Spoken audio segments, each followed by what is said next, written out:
128వ కీర్తన 1వ వచనం 2వ వచనం.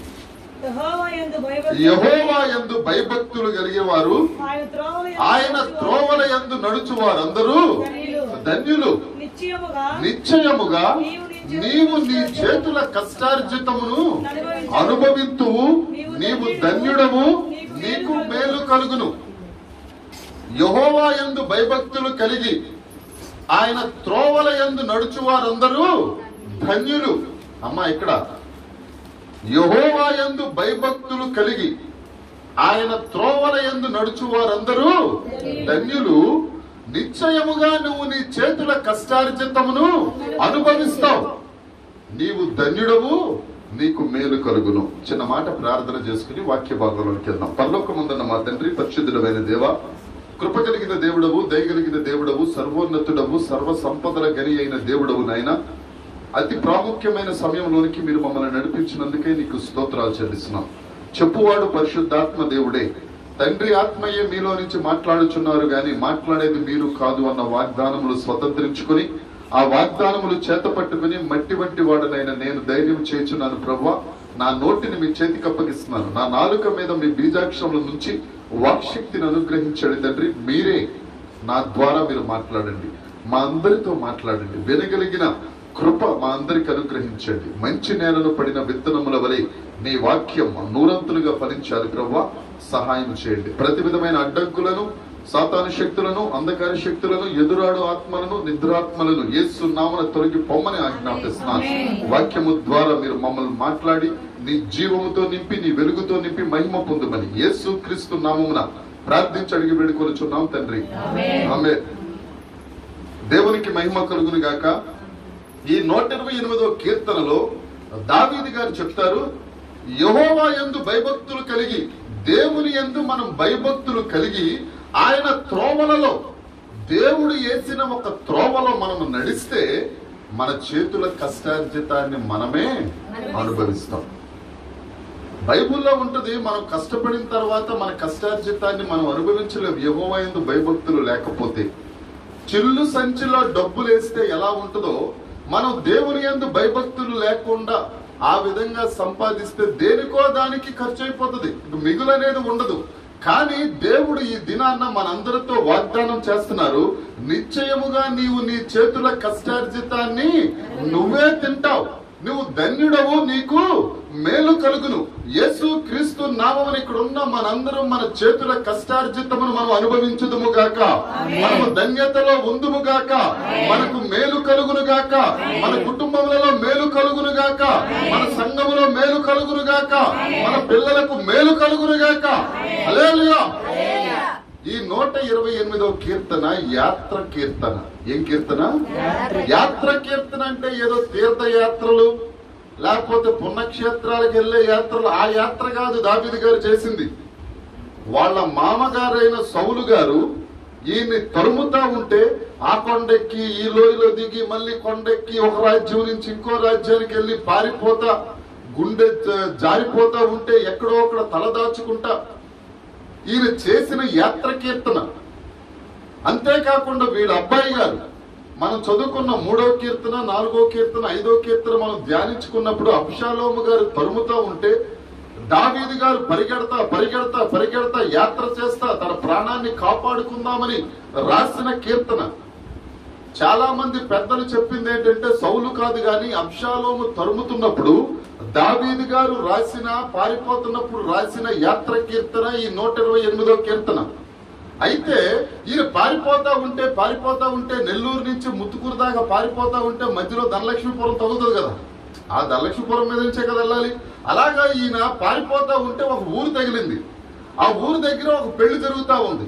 ఆ పెళ్లి జరుగుతా ఉంటే ఎవరో ఒక పెద్ద ఆయన వచ్చి, ఇదిగో దావీదు గారు మహారాజు గారి దారమట వెళ్ళిపోతున్నాడు, ఈయన ఆశీర్వదిస్తే దంపతులకి, నవదంపతులకి మంచి జరుగుతుంది అని చెప్పి ఒక వ్యక్తి గుర్తుపట్టి దావీదు దగ్గరకు వచ్చి, దావీదు రాజా నువ్వు వచ్చి ఒక్కసారి వాళ్ళని ఆశీర్వదిస్తే ఆ దంపతులు ఆశీర్వదించబడతారు.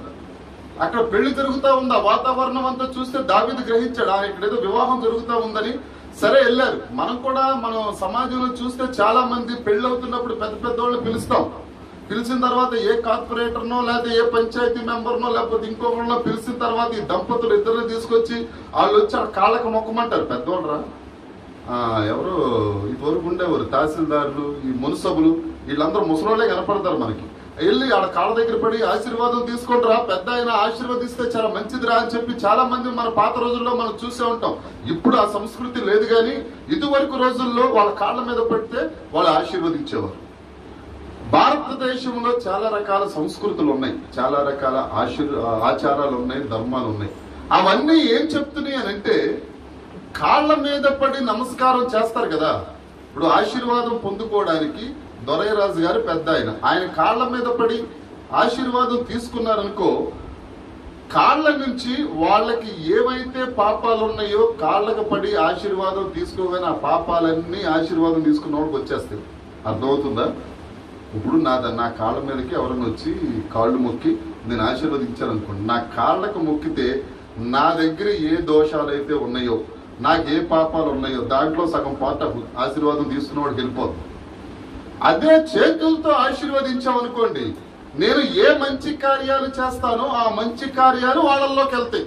ఒకవేళ ఆశీర్వదించే పెద్ద ఆయనకు ఒక 2-3 భార్యలు ఉన్నారనుకోండి, ఆ 2-3 భార్యలు ఉన్న వాడి దగ్గరికి వెళ్ళి నేను ఆయన కాళ్ళ మీద పడి మొక్కాను అనుకోండి, నాకు 6-7 భార్యలు వచ్చేస్తారు. ఎందుకంటే ఆయన పాపంలో నాకు కూడా పాలు వచ్చేస్తుంది కాబట్టి. ఒకవేళ చేతులతో నన్ను ఆశీర్వదించాడు అనుకోండి, ఆయన దాన ధర్మాలు చేస్తే నేను కూడా దాన ధర్మాలు చేసే అవకాశాన్ని నేను పొందుకుంటాను. భారతదేశంలో ఉన్న సంస్కృతి అది చెప్తుంది. కాబట్టి మీరు ఎవరైనా వెళ్తే చేతులతో ఆశీర్వదించమని, కానీ కాళ్ళ మీద ఎవరి కాళ్ళ మీద పడకండి. అర్థమవుతుందా? దేవుడు ఒక్కడే, ఆయన పాదాలు చెంతే మనం చేరాలి, కానీ మనుషుల పాదాలు పట్టుకోవడానికి మనకి అర్హత లేదంతే. ఎందుకంటే ఇందాక మనం చదువుకున్నాం 82వ కీర్తనలో, మీరు దైవములని మీరు ఎరుగరా? దైవము దేవుడు అన్నవాడు వెళ్ళి మనుషుల కాళ్ళ మీద పడతాడా? పొరపాటు పడ్డు. ఆయన యోధా గోత్రపు సింహమైన ఆయన పిల్లలమైన మనం కూడా ఎలా ఉండాలి? రోషం కలిగిన వారిగా ఉండాలి, ఆశీర్వదించబడిన వారంగా ఉండాలి. ఎవరి కాళ్ళకు పడితే వాళ్ళ కాళ్ళకి మొక్కకూడదు. అయితే దావీదు గారు వెళ్ళారు, వాళ్ళని ఆశీర్వదించారు. అమ్మా, నీ చేతులు కష్టార్జితం నువ్వు తింటావు, నువ్వు నీ పిల్లలు, నీ భార్య ద్రాక్ష వల్లి వలె భోజనపు బల్ల దగ్గర ఉంటది, నీ పిల్లలు ఒలీవ వృక్షాల్లాగా ఉంటారు, నువ్వు యెహోవా యందు భయభక్తులు కలిగి ఉంటావు, యెరూషలేముకు క్షేమము కలుగుతుంది, యెహోవా యందు భయభక్తులు కలిగిన వాడు ఈలాగూ ఆశీర్వదించబడతాడు అని ఈ ఆశీర్వాదాలన్నీ దావీదు గారు ఆ పెళ్లిలో ఉన్న పెళ్లి కొడుక్కి పెళ్లి కూతురికి ఆశీర్వదించేసి వెళ్ళిపోతుంటే ఒక పెద్ద నుంచి భోజనం చేసి ఎలాంటి బాబు, మరి పెళ్లికి వెళ్ళిన తర్వాత భోజనం పెడతారు కదా, సరే నీ భోజనం వద్దు, నీ వద్దు, నేను ఏదో నా ప్రయాణం నేను చేస్తానని చెప్పేసి దావీదు గారు ఆ పెళ్లి నుంచి వెళ్ళిపోయాడు. ఈ 128వ కీర్తనకి బ్యాక్గ్రౌండ్ అది. ఆయన వాళ్ళని ఆశీర్వదిస్తా, నీ పిల్లలు ఆశీర్వదించాలి, నీ పిల్లలు దీవించబడాలి, యెరూషలేముకు క్షేమం కలగాలి, నీ భార్య ద్రాక్షవల్లిలాగా ఉండాలి, నీ పిల్లలు ఒలీవ వృక్షాల్లాగా ఉండాలి, ఇవన్నీ చెప్పి మొదటి మాట అంటాడు, నీవు ధన్యుడవు, నీకు మేలు కలుగును. ఎలాగొస్తుంది ధన్యత? ఎలాగ మనం మేలు పొందాలి? ఎలాగ దేవుడి దగ్గర మనం ఉండాలి అని అంటే, దేవుని కృప, దేవుడు కొన్ని ఆశీర్వాదాలు మనకు అనుగ్రహిస్తారు, కొన్ని ఆశీర్వాదాలు మనం పొందుకోవాల్సి వస్తుంది. ఆ ఆశీర్వాదాలు మనం ఎలా పొందుకోవాలి అని అంటే, మనం కొంత కష్టపడి దేవుడి దగ్గర మనం ఆశీర్వాదాలు పొందుకోవాలి. కొన్నేమో దేవుని కృప వలన మనకు ఆశీర్వాదాలు వస్తాయి, కొన్నేమో మనం కష్టపడితే ఆశీర్వాదాలు వస్తాయి. హల్లెలూయా. మనం కష్టపడకుండా ఆశీర్వాదాలు అనేవి మన దగ్గరికి రావు. కొన్ని దేవుడు అనుగ్రహిస్తే ఆశీర్వాదాలు వస్తాయి, ధన్యతలు వస్తాయి, మేలు కలుగుతుంది, మన చేతుల కష్టార్జితం మనం తింటాం. కానీ మనం స్థిరపడాలి అని అంటే మాత్రం స్థిరపరిచేది దేవుడు ఒక్కడే. 1 కొరింథీ పత్రిక 1వ అధ్యాయము 8వ వచనం. 1 కొరింథీ పత్రిక 1వ అధ్యాయము 8వ వచనం. దేవునికి స్తోత్రం. హల్లెలూయా. భక్తులు 1 కొరింథీ పత్రిక 1వ అధ్యాయం.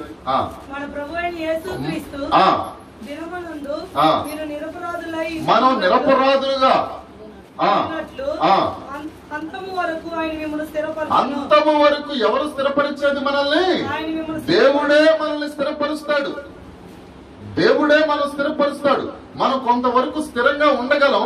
కొన్ని విషయాల్లో మనం మానవులం కాబట్టి, రక్తం మన జీవితంలో మన శరీరంలో ప్రవహిస్తుంది కాబట్టి కొన్ని స్థిరం తప్పే పనులు మనం చేస్తాము. కానీ దేవుడు చెప్తున్నాడు, మిమ్మల్ని స్థిరపరచువాడును నేనే, మీకు ధన్యత ఇచ్చేవాడను నేనే, మీకు మేలు కలిగేటట్టుగా చేసేవాడిని నేనే, మీ చేతుల కష్టార్జితమును తినేటట్టుగా, మీ ఆదాయం మీరు తినేటట్టుగా చేసేవాడిని నేనే. అందుకే దావీదు అంటాడు 17వ కీర్తన 5వ వచనంలో, నేను నీ మార్గమును విడవకుండానట్లు నేను స్థిరముగా ఉండేటట్లుగా జాగ్రత్త పడుతున్నాను. కీర్తన గ్రంథం 17:5.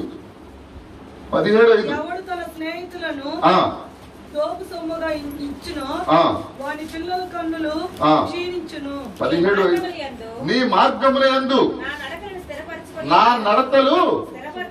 దావీదు గారు చెప్తున్నారు, నీ మార్గాల్లో, నీ త్రోవల్లో. అందుకే దావీదు గారు ఈ మాట అంటారు, యెహోవా యందు భయభక్తులు కలిగి ఆయన త్రోవల యందు నడుచువారు ధన్యులు.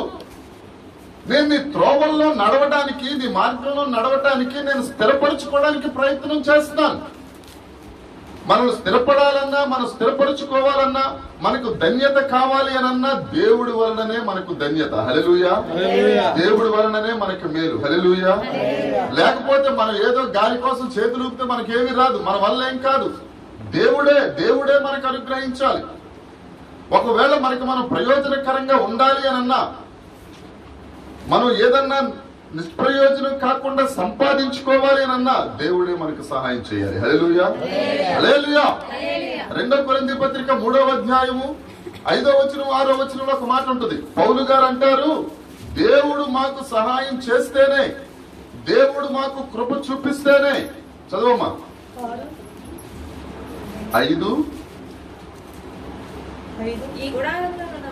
3వ అధ్యాయము 5-6. 3వ అధ్యాయం. మా వలన ఏదైనా అయినట్టుగా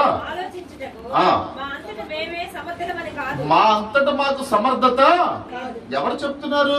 ఈ చెప్పే ఆయన ఆశామాష వ్యక్తి కాదు, దారిని పోయే దానే కాదు, కొట్లో ఉన్న కన్నయ్య కాదు.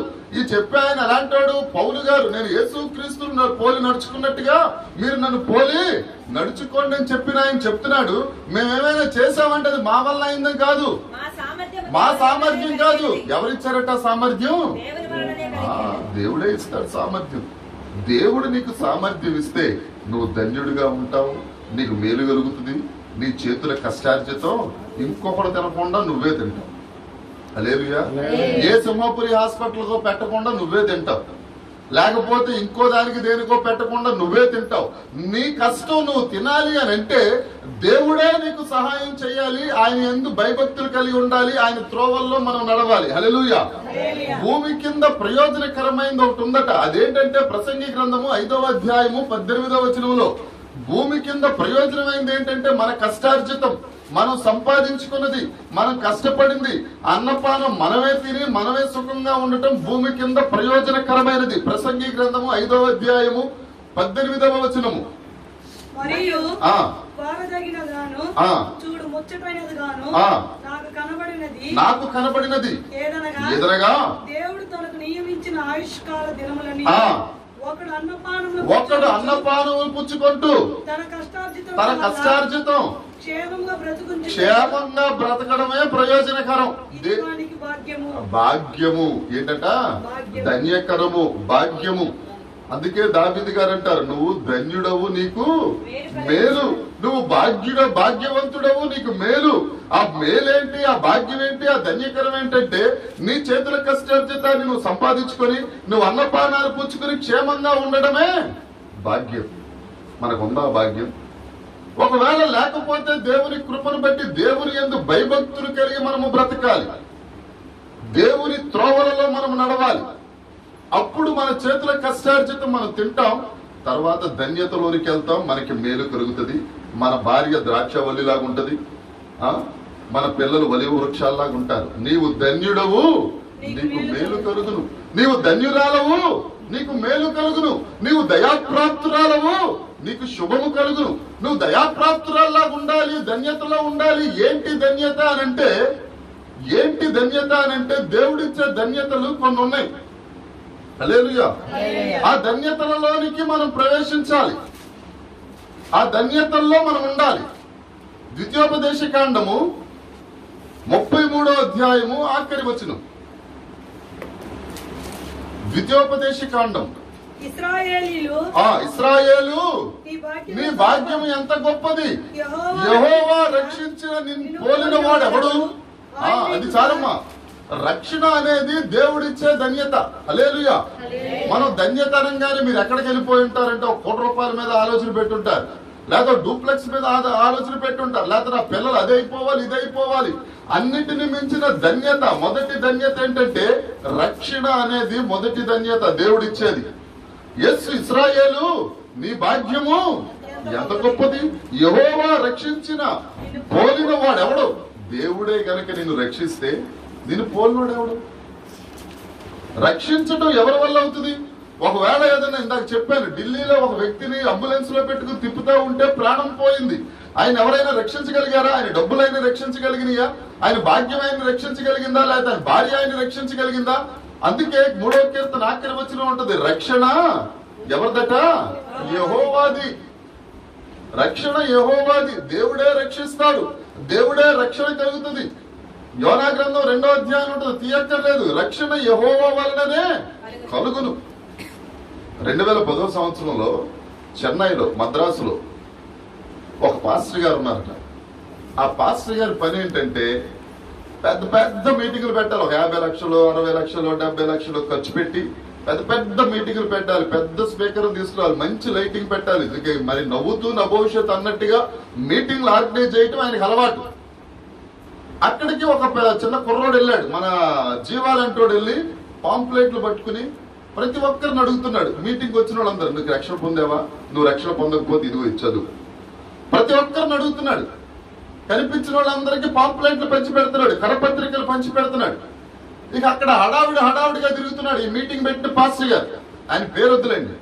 ఆ మీటింగ్ పెట్టిన పాస్టర్ గారు చాలా హడావుడిగా తిరుగుతూ ఉంటే ఈ విశాల్ గారు ఆ పాస్టర్ గారి దగ్గరికి వెళ్ళి, ఏమండి మీకు రక్షణగా తెలుసా? మీకు రక్షణ పొందారు మీరంటే? ఏమనుకుంటున్నారా? ఈ లైటింగ్ అంతా పెట్టింది నేనే. సరే లైటింగ్ అంతా పెట్టారు కానీ రక్షణ ఉందా మీకు? అరే నువ్వు ఎక్కువ మాట్లాడుతున్నావురా. ఈ సౌండ్ సిస్టమ్ అంతా పెట్టింది హైదరాబాద్ నుంచి పెద్ద పెద్ద మ్యూజిషియన్ ని, లేకపోతే చెన్నై నుంచి పెద్ద పెద్ద మ్యూజిషియన్ ని, ఆ ఆర్కెస్ట్రాని తీసుకొచ్చి అంత పాటలు పాడుతున్న వాళ్ళని బోల్డ్ డబ్బులు పెట్టి ఖర్చు పెట్టి తీసుకొచ్చింది నేను రా. నువ్వు నన్ను అడుగుతావా రక్షణ గురించి అని అంటే, సార్ ఇదంతా బాగానే ఉంది, లైటింగ్ బాగుంది, ఆర్కెస్ట్రా బాగుంది, పాటలు బాగున్నాయి, గట్టి కలుపుతున్నారు, అంతా బాగానే ఉంది, మీకు రక్షణ ఉందా? ఎరా ఏమనుకుంటున్నావురా? పెద్ద పెద్ద స్పీకర్లు ప్రపంచంలో ఉన్న వాక్యోపదేశకులు బల్ల గుద్ది పగలగొట్టేసి వాక్యం చెప్పిన వాళ్ళందరినీ తీసుకొచ్చాను రా అంటే, అంతా బాగానే ఉంది సార్, మీకు రక్షణ ఉందా? ఈ బాధ పడలేక సరే ఆ కాగితమే కదా నేను తీసుకోవాలి. ఆయన కాగితం తీసుకుని కోటు జేబులో పెట్టుకుని వెళ్ళిపోయాడు. మీటింగ్ అయిపోయింది, ఇంటికి వెళ్ళిపోయాడు. మేడం గారు తీసి ఆ మొత్తం సూటు కోటు అంతా తీసుకెళ్లి ఆ బట్టలు ఉతికి ఆయనకి వేసేసింది. ఆయన ఉతికేసేసి ఇస్త్రీ చేసేసి దాన్ని ఆ కవర్ లో పెట్టి తీసుకొచ్చి మళ్ళీ అయ్యగారికి ఇస్తా, అయ్యా మీ బట్టలు ఉతుకుతా ఉంటే, మీ కోటు ఉతుకుతా ఉంటే ఈ కాగితం దొరికింది నాకు. ఈ కాగితం ఏదో ఇంపార్టెంట్ కాగితం అని నేను తీసుకొచ్చి మీకు ఇచ్చానంటే మళ్ళీ ఆయన ఆలోచించారట, ఎందుకు ఈ కాగితం పద్దాక నా వెనకాలే తిరుగుతుంది? నేను ఇంత పెద్ద పాస్టర్ని, ఇంత మీటింగులు పెట్టేస్తున్నాను, ఈ కాగితం కోసం ఏంటో తీరా తీసి చూశాడట. అక్కడ యేసు క్రీస్తు రక్తం కోసం ఆ కరపత్రికలో రాయబడి ఉంది. హల్లెలూయా. ఎంతకీ విషయం ఏంటంటే ఆ పాస్టర్ గారికే రక్షణ లేదు. ఆ పాస్టర్ గారికే రక్షణ అంటే ఏంటో తెలియలేదు.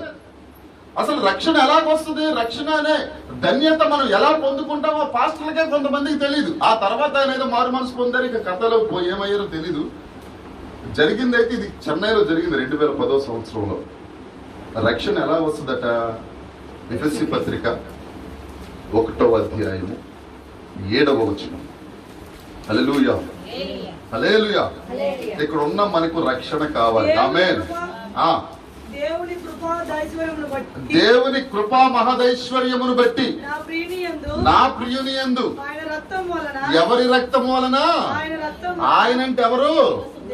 యేసు క్రీస్తు ప్రభువు రక్తము వలన ఏం కలుగుతుందట? విమోచన కలుగుతుంది. ఎవరైనా వచ్చి యేసు క్రీస్తు ప్రభువును నువ్వు ఎందుకు నమ్ముకున్నావురా అని అంటే మనం తడుక్కోవాల్సిన అవసరం లేదు. చేపల మార్కెట్ దగ్గర ఈ చేపలు ఎక్కడ ఏ చెరువు నుంచి తీసుకొచ్చారంటే కళ్ళు మూసుకుని నిద్రపోతున్నా సరే, సెల్ల మాట్లాడుతున్నా సరే, పలానా మాచర్ల వాలిపాలు పలానా తోట నుండి కొరమేళ్ళు వస్తాయి, అక్కడ కొరమేళ్ళు బాగుంటాయి టక్మని చెప్పేద్దాం. అవునా కదా? యేసుక్రీస్తు వల్ల నీకు ఏం కలిగిందంటే మనం ఏం చెప్తాం?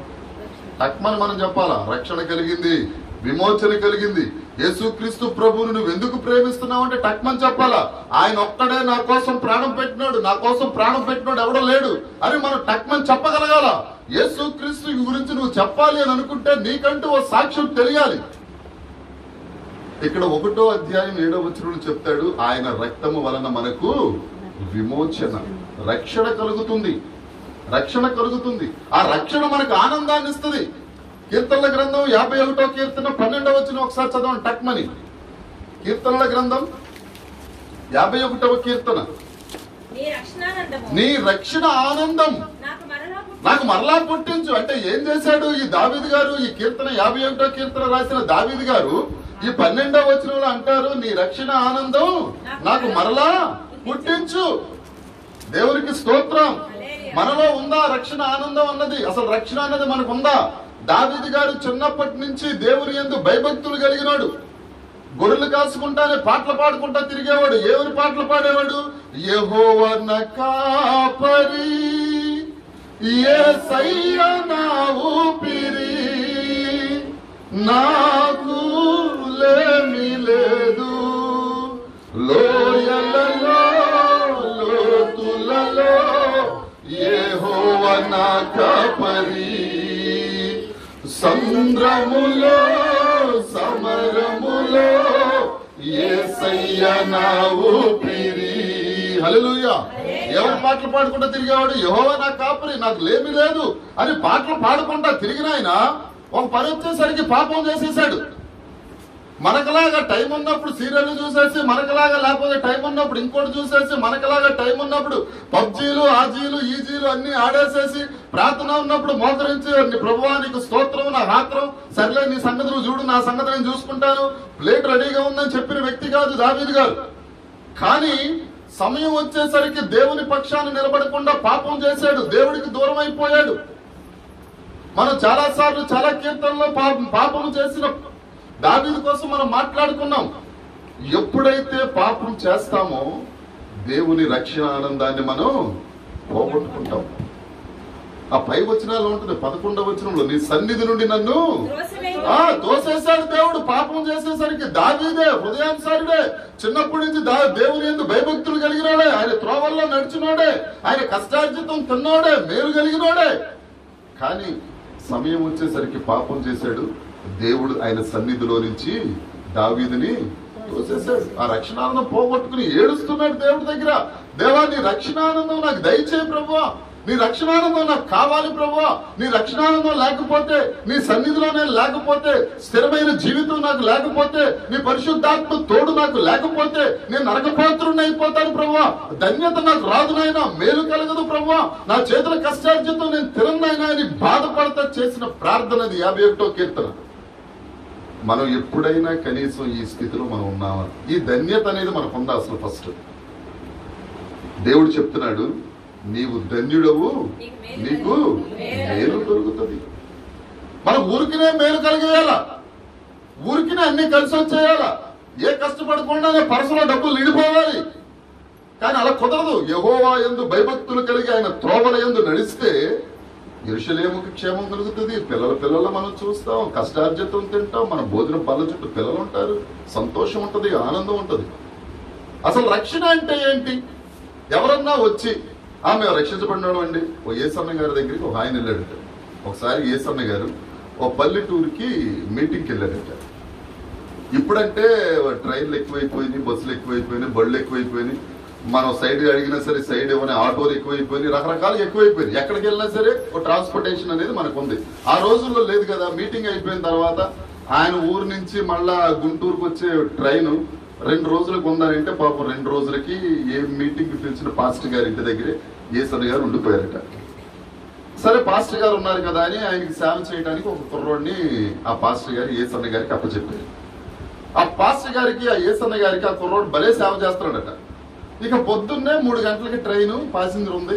ఆ పాసింజర్కి వెళ్ళిపోవాలి కాబట్టి బ్యాగ్ గీగ్ సదురుకుంటా ఉంటే ఆ కుర్రోడు వచ్చి వాటర్ బాటిల్, ఆ బాటిల్, ఈ బాటిల్, మజ్జిగన్నం ఇవన్నీ పెడతంటే యేసన్న గారు అన్నారట, అరే బాబు చాలా మంచోళ్ళ కనపడుతున్నావు, భలే సేవ చేస్తున్నావు, నువ్వు రక్షణ పొందావా అని అడిగాడట. ఎవరిని? ఆ కుర్రోడిని. ఆ కుర్రోడట చిరాకైపోయి ప్రతి పాస్టర్లు ప్రతి ఒక్కడికి ఇదే జబ్బు, వచ్చినోడు జాగ్రత్తగా పని చేయించుకుని తినేదేదో తినేసి బండికి వెళ్ళిపోవాలి కదా. రక్షణ పొందావా అని అడుగుతారు. అని అంటే మళ్ళీ ఈయన కొద్దిగా చమత్కారం ఎక్కువ యేసన్న గారికి. మళ్ళీ అడిగాడట, నువ్వు రక్షణ పొందావా? ఆయన అన్నాడంట, ఈ బాధ భరించలేక, బాబు ట్రైన్ వచ్చేస్తుంది, టైం అయిపోతుంది, వెళ్ళిపో అంటే, ఇవాళ కాకపోతే రేపు వెళ్తా, రేపు కాకపోతే ఎల్లుండి వెళ్తా, నువ్వు రక్షణ పొందావా? ఈ బాధ పడలేక కుర్రోడు అన్నాడట, రక్షణ పొందలేదని అనుకుంటున్నాను అని అన్నాడంట. ఏమన్నాడు? పొందలేనట్టుగా ఉందండి అని అన్నాడు. ఈయన అన్నాడట, బాగుంది అబ్బాయి, సూపర్, నువ్వు నీరంటూ నేను ఎక్కడ చూడలేదు. సరే నీకు పెళ్ళయిందా అని అన్నాడట. పెళ్ళయింది సార్, భలేవారు. నా పెద్ద అమ్మాయి పేరు సుబ్బలక్ష్మి, చిన్న అమ్మాయి పేరు వెంకటలక్ష్మి, పెద్దోడి పేరు అప్పారావు, చిన్నోడి పేరు వెంకట్రావు. ఆడు ఒకడేమో సొట్టబొక్కులోడు, ఒకడేమో నల్లగా ఉంటాడు, వాడు పొట్టిగా ఉంటాడు, పొడుగ్గా ఉంటాడు. రకరకాల అడగని అన్ని ఆధార్ కార్డులో ఉన్న వివరాలు అన్ని చెప్పేసాడు. మరి ఏమిరా రక్షణ అంటే పొందనట్టుగా ఉంది అని అన్నావు, మరి పెళ్లి కూడా చేసుకోలేనట్టుగా ఉందని చెప్పాలి కదా. నీకంటూ రక్షణ అంటే ఒక నిర్ధారణ లేదనమాట. కాబట్టి నువ్వు రక్షణ పొందే వరకు నేను ఎక్కడే ఉండి, నువ్వు రక్షణ పొందిన తర్వాత నేను వెళ్తాను రేసన్ గారు. అసలు రక్షణ అంటే ఏంటి మనకు తెలియాలి కదా. లోకాసు వార్త 1వ అధ్యాయము 76 వచనం ఆఖరి లైన్లు. లోకాసు వార్త 1వ అధ్యాయము 76 వచనం ఆఖరి లైన్లో, మనము శత్రువుల చేతిలో నుండి విడిపించబడి మన జీవితకాలం అంతా, 1 రోజు 2 రోజులు 3 రోజులు 1 నెల 2 నెలలు 1 సంవత్సరం 2 సంవత్సరాలు కాదు, ఎంతటా జీవితకాలం అంతా నిర్భయులమై, దేవునికి స్తోత్రం, దేవుని రక్షణలో నిర్భయం ఉంది, దేవుని రక్షణలో భయము లేదు. హల్లెలూయా. మనం శత్రువుల చేతిలో నుంచి విడిపించబడాలి. ఎవరండి శత్రువులు? దొరయ్యరాజు గారిని అడిగి, బాబు మీకు ఎవరైనా శత్రువులో ఉన్నారంటే, నాకు 60 సంవత్సరాలు వచ్చినాయి సార్, నేను ఏమైనా బాక్సర్నా, కరాటే ఫైటర్నా, లేదా కర్ర స్వామి వచ్చా, ఆ స్వామి వచ్చా, ఈ స్వామి వచ్చా, ఏమి రాదు, నాకు శత్రువులేంటి అని అంటాడు ఆయన. కానీ మనతో వ్యతిరేకంగా పోరాడే కొన్ని శక్తులు ఈ లోకంలో ఉన్నాయి. ఈ లోకంలో నుంచి పరలోకానికి వెళ్లకుండా అడ్డుపడే శక్తులు ప్రతి మనిషికి ఉన్నాయి. రక్షణ అంటే ఏంటంటే ఆ శత్రువుల చేతిలో నుంచి విడిపించబడి జీవితకాలం అంతా నిర్భయులమై. ప్రతి ఒక్కరికి ఒక బాధ ఉంటది, ఏదో ఒక బాధ. ఆడపిల్లలు ఉన్నారు అని అంటే ఆడపిల్లలే పుట్టారు, మగపిల్లలు పుట్టలేదని ఒక బాధ. తీరా పుట్టిన తర్వాత పెళ్లి అవ్వలేదని ఒక బాధ. పెళ్ళయిన తర్వాత పిల్లలు పుట్టలేదని ఒక బాధ. పిల్లలు పుట్టిన తర్వాత మనవరాలకి మనవలకి ఉద్యోగాలు. ఈ జీవితకాలం అంతా బాధే. డబ్బులుంటే ఒక బాధ, డబ్బులు లేకపోతే ప్రతి ఒక్కడికి బాధ అనేది ఉంటది. లావుగా ఉంటే ఒక బాధ, సన్నగా ఉంటే ఒక బాధ.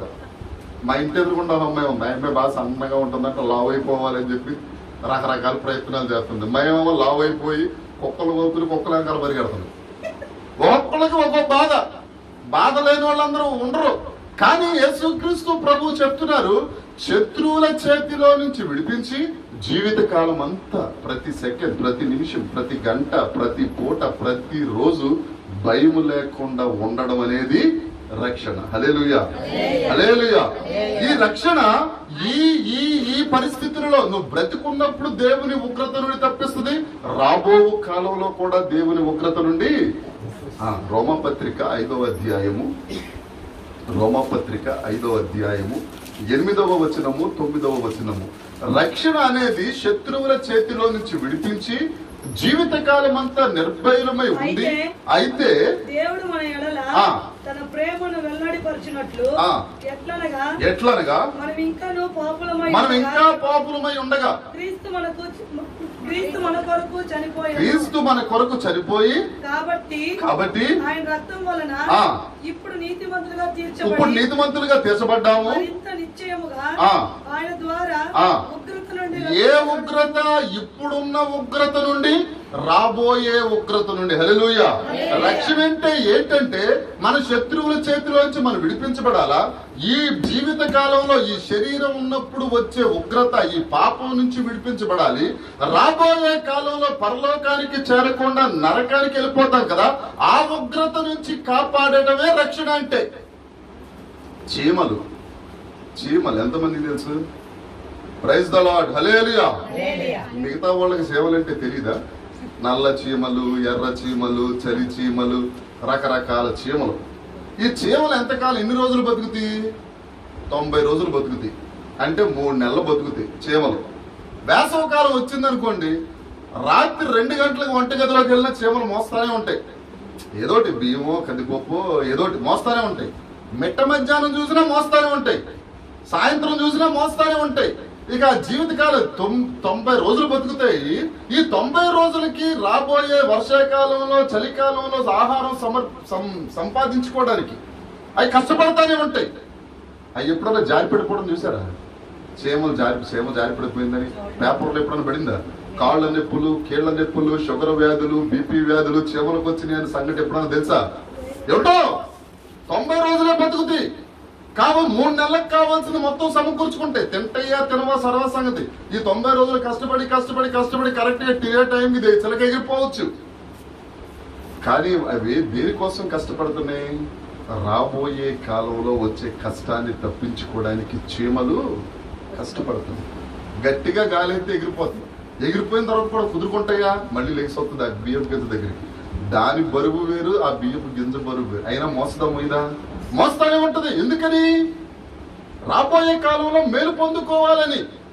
యేసు క్రీస్తు ప్రభువు ఆ కష్టం కూడా నీకు లేకుండా ఇప్పుడు మనం చదువుకున్న రోమాపత్రిక 5వ అధ్యాయము 8వ వచనం 9వ వచనం ప్రకారం ఆ యేసు క్రీస్తు రక్తము ద్వారా మన పాపాలని క్షమించి ఆయన తిరిగి లేవటం వలన మనల్ని సజీవులు చేసి ఆ ఉగ్రత నుండి దేవుడు మనలను తప్పించాడు.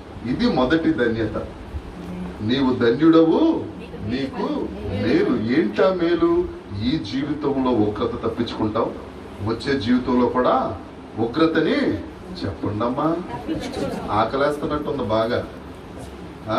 చీమలు అనేసరికి చీమల్లాగా ఎలా సంపాదించాలి అని ప్లాన్లోకి వెళ్ళిపోయారా ఏంటి? దేవునికి స్తోత్రం. ఆ రక్షణ ఎలా సంపాదించుకోవాలి? ఇప్పుడు రక్షణ ధన్యకరం. ఆ ధన్యకరం ఉంటే మేలు కలుగుతుంది. ఆ మేలు ఏంటంటే మన కష్టార్జితం మనం తింటాం.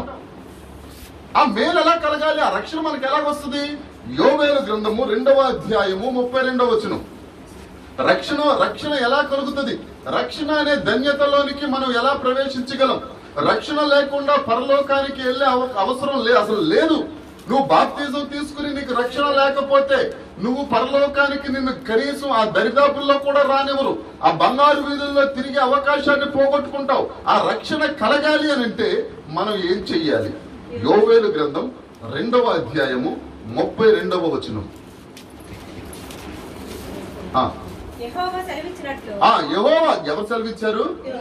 దేవుడే సెలవిచ్చాడు. ఏమని? సియోను కొండ మీదను యెరూషలేములోను తప్పించుకున్న వారందరూ శేషించిన వారిలో యెహోవా పిలిచేవారు కనబడుదురు. ఆ దినమున యెహోవా నామమును బట్టి ఆయనకు ప్రార్థన చేయవారు. ఏం చేస్తారట? చెప్పాలి. ఏం చేస్తారు? ప్రార్థన చేస్తారు. నువ్వు ప్రార్థన చేయటం వలన నువ్వు రక్షణ పొందుతావు. హల్లెలూయా. దేవుని సన్నిధిలో నీళ్ల వలె నీ హృదయాన్ని కృమ్మరించడం వలన నువ్వు రక్షణ పొందుతావు, నువ్వు ధన్యత పొందుకుంటావు. ఊరికినే ఆశామాషిగా వచ్చేది కాదు రక్షణ. రక్షణ ఉచితమే, ఫ్రీ. అందుకనే ఎవరు రక్షణ పొందట్లా. ఇప్పుడు ఎక్కడికన్నా వెళ్ళి టికెట్ ఎట్టి తలనీళ్ళ తీసుకోవడానికి 100 రూపాయలు టికెట్ ఎవరంటే ఏం చేస్తావు? నేను 100 బ్రదర్, అడ్డదారిలో వస్తాను, ఈ 100 మంది లైన్ తప్పించుకుని ఇంతసేపు నేను నిలబడలేను, ఇంకో 100 ఎక్స్ట్రా ఇస్తాను, ముందు నా తల మీద ఎక్కే కత్తిరి అని ఇస్తామమ్మా. చెప్పండి, తొందరగా చేయడానికి లంచమైన ఇచ్చేస్తాం. అలాంటిది కాదు రక్షణ. అలాగని చెప్పి రక్షణ ఉచితం కాదు, లేదా రక్షణ చీప్ కాదు. ఒకని రక్తము, ఆఖరి రక్తపు బొట్టు వరకు చిందిస్తే వచ్చింది రక్షణ. అయినా కానీ దేవుని కృప మనకి దేవుడు ఉచితంగా ఇస్తున్నాడు. ఆ ఉచితంగా వచ్చే రక్షణ మనం ఎలా పొందుకోవాలి అని అంటే ఆయన నామాన్ని బట్టి మనం ప్రార్థన చేయాలి. అందుకే దావీదు గారు అంటారు, నీకు ఆయాసకరమైన మార్గం నా యందు ఉన్నదేమో నువ్వు చూడు, పరీక్షించు. మనం ఎక్కడ పరీక్షించుకుంటాం? రోడ్ల మీద తిరుగుతా, లేదా అలాగేలాగ అయిపోతా, రకరకాలు చూద్దా. అదేదో సీరియల్, ఏం సీరియల్ అది? ఏం సీరియల్ అమ్మా చెప్పమ్మా? మనసు చూస్తున్నారు. అదేదో మనసు మమత, ఇంకోటేదో అత్త తన్నింది, కోడలు పరిగెట్టింది, ఇలాంటి సీరియల్ చాలా ఉన్నాయి కదా. ఏదో రేకులు, అన్ని ఎరప రేకులు, డబ్బా రేకులు, మొగల రేకులు. దేవునికి స్తోత్రం. రాదు. ఎలా వస్తుంది? దేవుని సన్నిధిలో ప్రార్థన చేయటం వలన, నీ హృదయం దేవుని సన్నిధిలో కుమ్మరించడం వలన నీకు రక్షణ కలుగును. ప్రతి ఒక్కరికి నిజమైన రక్షణ కలుగును గాక. ప్రార్థనాత్మతో నింపబడుదురు గాక. ప్రార్థనలో దేవుని సన్నిధిలో మీ హృదయములు కృమ్మరించబడును గాక. మీ పాపములు ఒప్పుకొందురు గాక. హల్లెలూయా. యేసుక్రీస్తు నామమును మోకరిస్తే నీకు రక్షణ వస్తుంది, ధన్యత వస్తుంది, నీకు మేలు కలుగుతుంది. నీ కష్టార్జితాన్ని నువ్వు తింటావు, నువ్వు తినకుండా ఇంకోటి పెట్టవు. హల్లెలూయా. ఆ రెండో పాయింట్, రక్షణ ఎలాగొస్తుందంటే జకరియా గ్రంథము 13వ అధ్యాయము 1వ వచనం. రక్షణ ఎలా వస్తుంది? ఈ ఉగ్రత నుండి, రాబో ఉగ్రత నుండి తప్పించుకోవాలి అంటే మనం రక్షణ పొందుకోవాలా? ఆ దినమున, ఏ దినమున? నువ్వు మోకరించి ప్రార్థన చేస్తున్నప్పుడు ఆ దినమున ఏం పోద్దట? చెప్పాలి. మనం యేసుక్రీస్తు నామమున ప్రార్థన చేస్తా ఉంటే మనకి రక్షణ కలుగుతుంది. ఆ రక్షణ కలుగుతున్నప్పుడు మన దగ్గర నుంచి ఏం పోతుంది? పాపం పోతుంది. హల్లెలూయా. అపవిత్రత పోతుంది. రకరకాల మంచి మాటలన్నీ పోతాయి, లేకపోతే రకరకాలు ఇవన్నీ పోతాయి. ఎప్పుడంటే దేవుడు మనలోనికి వస్తున్నప్పుడు మనలో ఉన్న అపవాది క్రియలు, శారీరక క్రియలు, దుర్మార్గపు క్రియలు మనలో నుంచి ఒక్కొక్కటి పోతుంది. పాపం పోతుంది, అపరాధం పోతుంది. ఇంకా చదవాలి. ఓట ఒకటి తీయబడుతుందట. హల్లెలూయా. ఆ ఓటే యేసుక్రీస్తు ప్రభు. చప్పట్లు కొట్టే యేసుని మహిమ పడుద్దాం. నీకు రక్షణ కావాలి అని అంటే దేవుడి దగ్గర ప్రార్థన చేయాలి. ఆ ఓట దగ్గరికి వెళ్ళాలి. ఆ ఓటలో నీళ్లు ఆగిపోవు. ఎండాకాలం వస్తే నీళ్లు ఆగిపోయి, వర్షాకాలం వస్తే పొంగిపోయి అలా స్థిరమైన ఓట కాదు ఈ ఓట. జీవజలాలు సూర్యగ్రహణం వస్తే మూసేసి, చంద్రగ్రహణం వస్తే మూసేసి, మిట్ట మధ్యాహ్నం ఏదన్నా అయితే మూసేసే ఓట కాదు ఈ ఓట. ఈ ఓట నిరంతరము జీవ జలములు ప్రవహించే ఓట. ఆ ఓట దగ్గరికి వెళ్ళాలి మనం. ఆ ఓట దగ్గరికి వెళ్ళి ప్రార్థన చేయాలి. అలా ప్రార్థన చేసినప్పుడు మన పాపం పోతుంది, అపరాధం పోతుంది, మనకు రక్షణ కలుగుతుంది. హల్లెలూయా. ఆ రక్షణ కలగడం వల్ల ఉపయోగం ఏంటి? యెహెజ్కేలు గారు తన దర్శనం చూస్తా ఆయన ఒక నదిలో పడి వెళ్తా ఉన్నాడట. ఆ నదిలో పడి వెళ్తా ఉన్నాడు, నడుస్తా ఉన్నాడు. తీరా కొంత దూరం వెళ్ళిన తర్వాత వెనక్కి తిరిగి చూస్తే భయంకరమైన మంచి వృక్షాలు, అవి నెలకొక పండ్లు కాస్తున్నాయంట. యెహెజ్కేలు గ్రంథము 47వ అధ్యాయము 12వ వచనం. నీవు ధన్యుడవు, నీకు మేలు కలుగును. అందులో మొదటి ధన్యత ఏంటి అని అంటే రక్షణ. మొదటి ధన్యత 47:12. నది తీరమున ఇరుపక్కల ఆహారం ఇచ్చే సకల జాతి వృక్షాలు అక్కడ ఉన్నాయి. వాటి ఆకులు వాడిపోవు, వాటి కాయలు ఎప్పటికీ రారు. ఆ నది తీరు పరిశుద్ధ స్థలము. చాలు. ఆ కాయలట, ఆ చెట్లట నెలకు కాపు కాస్తా ఉంటాయట. ఏప్రిల్ నెలలో యాపిల్ కాయలు కాసినాయి అనుకోండి, మే నెలలో పనసకాయలు కాస్తాయి. మే నెలలో పనసకాయలు కాస్తే జూన్ నెలలో సీతాఫలకాయలు కాస్తాయి. ఒక్కొక్క నెల ఒక్కొక్క కాపు. ఎక్కడ నిన్నారు విచిత్రం? చెప్పండి అమ్మ. మీరేదో చెప్తున్నారు, మేము ఏదో వింటున్నాం, నాకు చూస్తారేంటమ్మా? చెప్పండి. యాపిల్స్ కాయలు, పనసకాయలు మనకు తెలీదా? నెలకొక కాపు. యెహెజ్కేలు ఆ నదిలో పడి వెళ్తా ఉంటే వెనక్కి తిరిగి చూచినప్పుడు చెట్లు ఉన్నాయి, ఆ ఆకులు వాడిపోవు. అదో నెలకి ఒక రకమైన కాపు కాస్తా ఉంటుందట. ఆ కాపు తిని మనం దేవుని యందు సంతోషిస్తాం. హల్లెలూయా. హల్లెలూయా. ఆ రక్షణ ఎక్కడి నుంచి వస్తుంది? ఇంకో రక్షణ ఎలా తెలుస్తుంది మనకి? ఇప్పుడు మనకి రక్షణ కలిగిందని, ఇప్పుడు చేపల కూర గోమతి చేప ఇచ్చింది, అమ్మగారు వంట చేశారు, భోజనం పెట్టారు, కడుపు నిండిందని తెలియాలి కదా మనకి. ఎంత రక్షణ వచ్చింది. దేవుడి దగ్గర ప్రార్థన చేసాం, మూట దగ్గరికి వెళ్ళాం, పాపాలు అపరాధాలు క్షమించబడ్డాయి, ఇదంతా బాగానే ఉంది. మనకు ఎలా తెలుస్తుంది? కన్ఫర్మేషన్ ఏంటి అని అంటే కీర్తన గ్రంథం 32వ కీర్తన 1వ వచనం.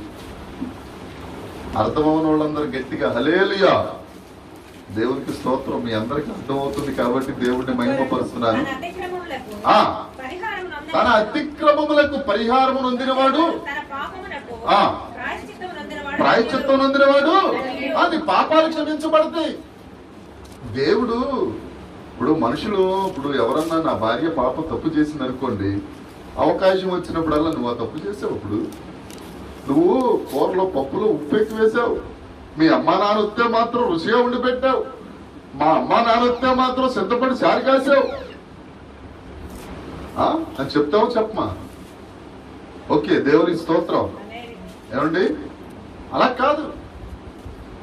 మన అతిక్రమములకు ఎవరిస్తారు? అది దేవుడే ఇస్తాడు.